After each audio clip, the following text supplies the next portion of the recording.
fake Japanese English listening material site. Britain closes embassy in North Korea, evacuates diplomats.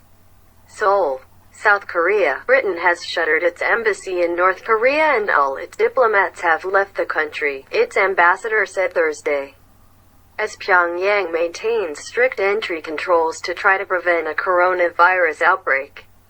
The North has closed its borders and insists it has not had a single case of the virus that emerged in neighboring China late last year and has since swept the world.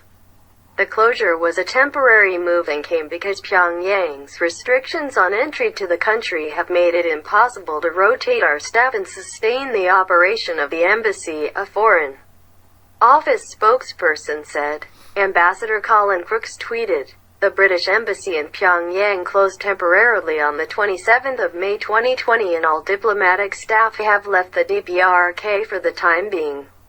The Swedish embassy, which remains open, replied that they would miss him and his team, and hope they can return soon. The specialist news site NK News said the British diplomats crossed the border into China overland on Wednesday.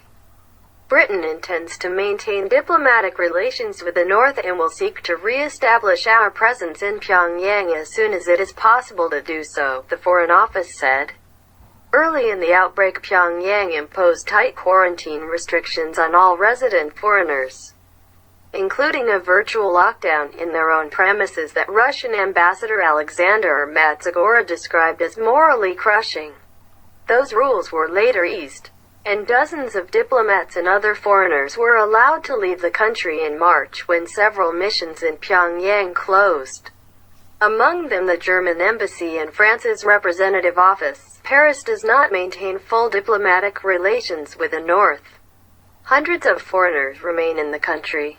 Analysts say that the North is unlikely to have avoided infections and that its ramshackle health system could struggle to cope with a major outbreak.